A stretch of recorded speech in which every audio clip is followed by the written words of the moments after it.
Muy bien, segundo bloque en el programa de hoy de Causa y Efecto, programa número 1159. Están con nosotros los doctores Juan Caram y Nahuel Ábalos, abogados de Diego Caram. Hoy se escucharon los alegatos de la defensa, tanto de Diego Caram como de Roberto Cali Sánchez. Bueno, y ellos están acá para contarnos un poco cómo han vivido todo este proceso, todo este juicio, y obviamente también cómo se pusieron hoy, o cómo expusieron hoy sus alegatos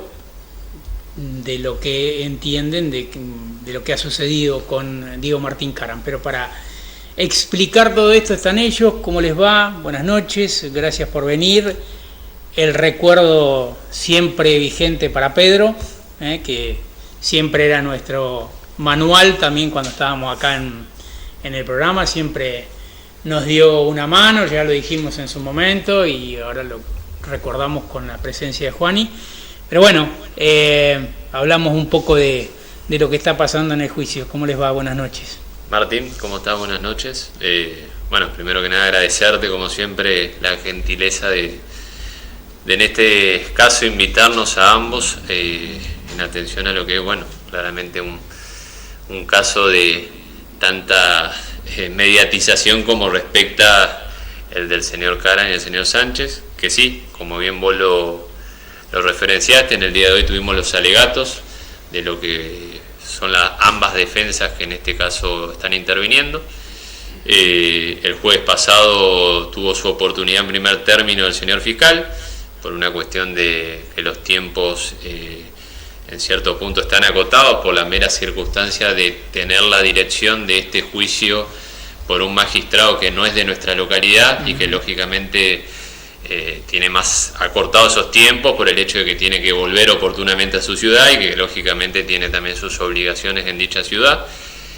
Es que se vio la situación de que el jueves pasado se dio solamente el alegato del señor fiscal y que el día de hoy, este jueves 27, tuvimos la oportunidad, ambas defensas, de poder hacer las alegaciones finales en lo que respecta a las defensas que a cada uno nos compete. Hago una pausa acá y te pregunto, porque el jueves pasado hubo de alguna manera como alguna queja, entendiendo de que querían que eso sucediera ya ese mismo día, o no, o me equivoco. A ver, una queja como tal no, sí era deseo de ambas defensas por una cuestión de, como siempre se alude, de economía procesal, al objeto de que todo se agilice de una manera mucho más respetuosa, sobre todo el respeto principalmente a las personas que hoy en día se encuentran como imputados, el señor Caram y el señor Sánchez, y en el entendimiento de que capaz era la oportunidad que en un mismo día se puedan dar ambas alegaciones, al objeto de que muchas veces la inmediatez de la contraposición, justamente valga la redundancia, de posiciones que se prestan por un lado la del fiscal y por otro lado la defensa, el análisis muchas veces tanto del señor magistrado como de todo el público que esté interviniendo en interés, escuchando, interesados en esta causa como tal, van a tener una mejor valoración si se hace de manera inmediata y no como en este caso que, hubo unos días de por medio que generaron que lógicamente no tengan esa inmediatez ambos alegatos. Entonces una queja no, era el deseo sí por estas cuestiones que se hagan el mismo día, pero más allá de eso, por suerte en el día de la fecha pudimos ambas defensas sí dar los alegatos que nos competía a cada uno. ¿Quieren contarle a la audiencia cuál es la mirada que tienen ustedes dos respecto a la situación de Diego Martín Caram, que es a quien defienden? Y a ver, como te estaba diciendo antes de entrar en aire, capaz, no sé si correcto o no, uno tiene una forma muchas veces cautelosa de manejarse, prudente de ser, y más con temas de esta naturaleza que tienen cierta sensibilidad en virtud a lo que son muchos intereses que se encuentran de por medio, pero más allá de eso, uno en virtud a lo ocurrido el día de hoy, en haber puesto de manifiesto las conclusiones que entendemos en lo que respecta a nuestra defensa, la defensa del señor Caram, entendemos que son argumentos categóricos en lo que respecta a lo atinente a lo meramente jurídico, más allá de otras cuestiones que también fueron veladas y referenciadas por nuestra defensa. Consideramos que en virtud de eso, una expectativa cierta y de que oportunamente podamos llegar a tener una respuesta que sea claramente en beneficio de los intereses que representamos, no te voy a negar que uno las tiene, porque uno, más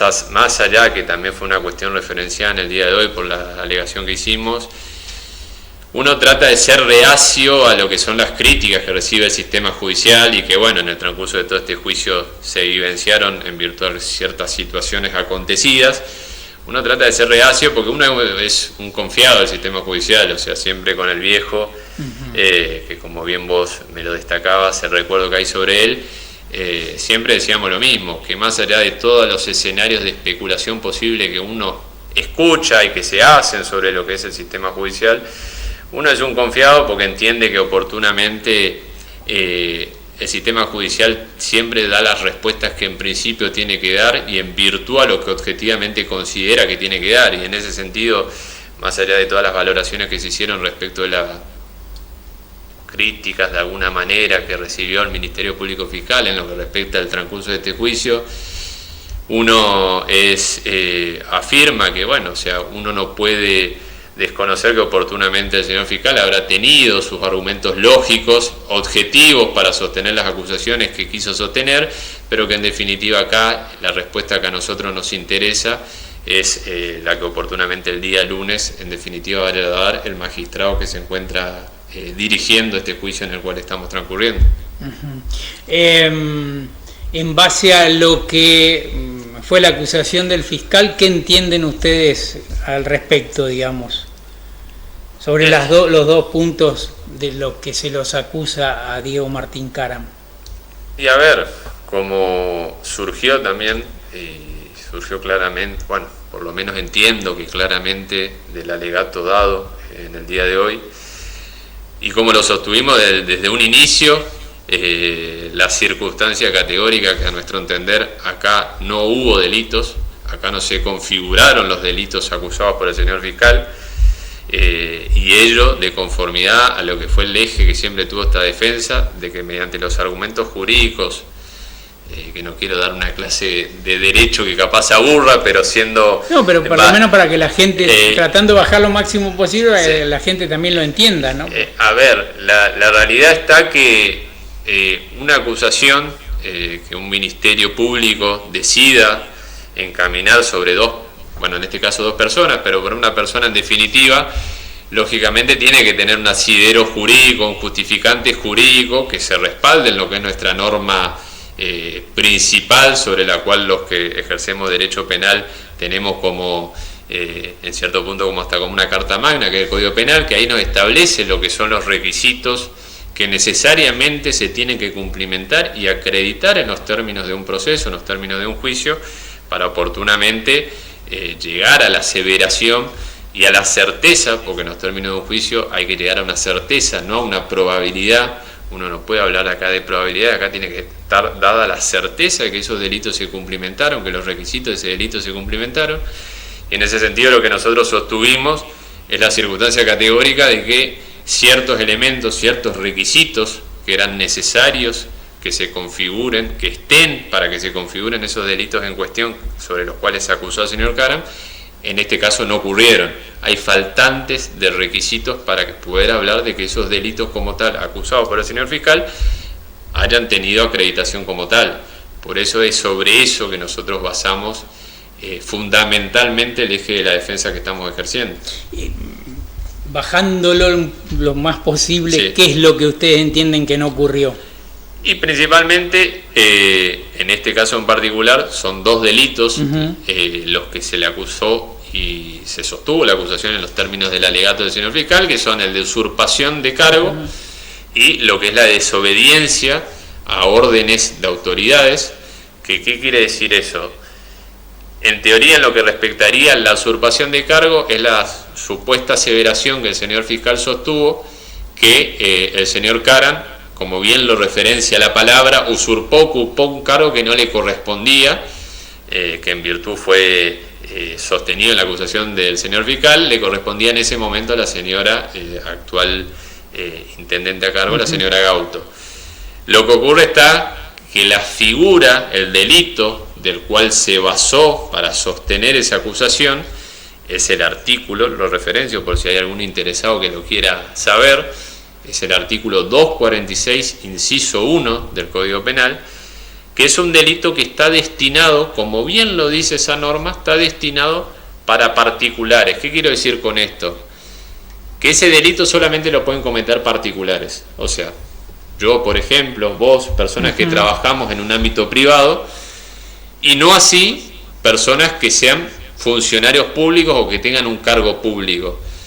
Ese es el elemento sobre el cual nosotros sostenemos que, atento a que el señor Caram, más allá de estar suspendido, seguía siendo funcionario público,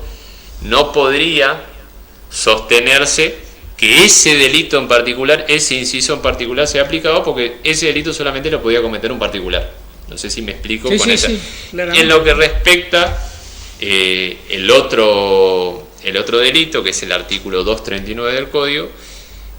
como bien lo referencia el título de ese delito, que es la desobediencia a órdenes, el señor fiscal sostuvo la circunstancia de que el señor Caram habría desobedecido dos órdenes en particular. Una orden referenciada a lo que era la sentencia que oportunamente el Tribunal Oral de nuestra ciudad dictaminó en la causa anterior, que es de público conocimiento, en donde el señor Caram fue condenado, y la otra orden que supuestamente refirió el señor fiscal que incumplió el señor Caram fue la resolución 1510 del Consejo Deliberante de nuestra ciudad, que fue la resolución que tomó un protagonismo por todos lados, donde se dictaminó la suspensión del señor Caram al cargo de intendente. Lo que ocurre está que en lo que respecta al argumento que nosotros sostenemos para decir que esos delitos no se configuran, es la situación de que la sentencia del Tribunal Oral, a la que hice referencia, era una sentencia que en lo que respecta al punto en particular, que era el punto 23, que sobre ese punto es el que se basa el fiscal para decir que Caram desobedeció, es la circunstancia que ese punto 23 estaba dirigido al Consejo Deliberante. Bien como fue dispuesto en otro alegato, ese punto 23 era un requerimiento que el Tribunal Oral de nuestra ciudad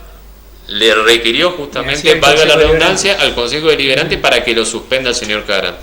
Entonces ahí es donde se presenta el primer error por el cual sostenemos que no habría delito, porque para que sea delito y una persona cometa una desobediencia en los términos de ese delito, la orden tiene que estar dirigida a uno. Para que en este caso en particular hubiera sido delito la conducta del señor Caram, esa sentencia, ese punto 23, tenía que estar dirigido al señor Caram. O sea, tendría que directamente haber el tribunal suspendido directamente a Caram y no haber ordenado de alguna manera al Consejo que lo haga. Entonces, esa circunstancia de no estar dirigida a Caram es lo que marca que el delito no pueda existir, ¿sí? Porque Caram no es que desobedeció, porque no era una orden que estaba dirigida a él. Por otra parte, en lo que es la resolución 1510 del Consejo Deliberante, ahí se presenta una situación atinente a hacer para empezar, es una resolución que por donde la veas es criticable. Podríamos estar horas dándote los argumentos por los cuales es criticable, que lo hicimos referencia en otro alegato, pero la circunstancia de no haber tenido plazo, que fue algo tan discutido también y que tanto revuelo generó, ser una suspensión que solamente dictaminaba la suspensión, es lo que generó el argumento para lo cual nosotros sostuvimos que el no tener plazo y por ende no ser una orden clara, concreta, como el delito exige que tiene que ser, no se puede considerar una orden como tal. Y atento a eso, a no estar precisado el tiempo en que Caram iba a estar suspendido, es que nosotros sostenemos la inexistencia de ese delito. No sé si me explico con eso. En base, bueno, eso es tratando de bajar lo más posible a que se entienda, es la argumentación, que palabras más, palabras menos, fue el eje de la defensa que nosotros sostuvimos en el día de hoy con carácter prioritario, porque más allá de ello, obviamente tuvimos en cuenta también otros planteos que en un segundo término, hasta en un tercer término, planteamos con carácter subsidiario, para el caso que el juez entienda que ese argumento no es válido, ese argumento que traté de explicarlo de la mejor manera. Nahuel, bueno, vamos a hacer hablar un poquito al doctor Ábalos. Esto va a seguir el primero Así es, se va a reanudar el lunes a las 8 de la mañana, donde el señor juez va a tener el veredicto de las partes. Ya con eso después habrá que ver, bueno, para ustedes, de alguna manera, recién lo explicaba bien Juan, bueno, no hay delito, habrá que ver qué es lo que entiende el juez, que es, en este caso es no hay tribunal, sino es unipersonal, digamos. Exacto. A ver, adhiriendo a lo que ya mencionó Juan Ignacio, y tampoco sin hacer mucha sobreexpectativa, pero uno entiende que estuvo y obtuvo ciertos argumentos que dan a entender que justamente el delito no se configuró en las conductas de Diego Martín Caram. Entonces tenemos cierta expectativa a que podamos tener el resultado que buscamos desde un inicio. La última, y lo llevo un poquito a lo que se conoció hoy a la tarde, bueno, quedó ratificada la sentencia de Diego Martín Caram también en el otro juicio en el que vos mencionabas hoy también. Ahí van a trabajar ustedes también. ¿Qué es lo que van a hacer? ¿Ya tienen alguna idea o van a esperar que pase todo esto? Sí, como bien decís, Martín, en el día de hoy se confirmó lo que eran la sentencia que oportunamente fue dictada de condena sobre el señor Diego Martín Caram, como otras personas también involucradas en esa causa, donde se planteó, oportunamente se habían planteado los recursos de casación. En ese momento la defensa del señor Caram no estaba siendo ejercida por nosotros, era por un colega también de la localidad.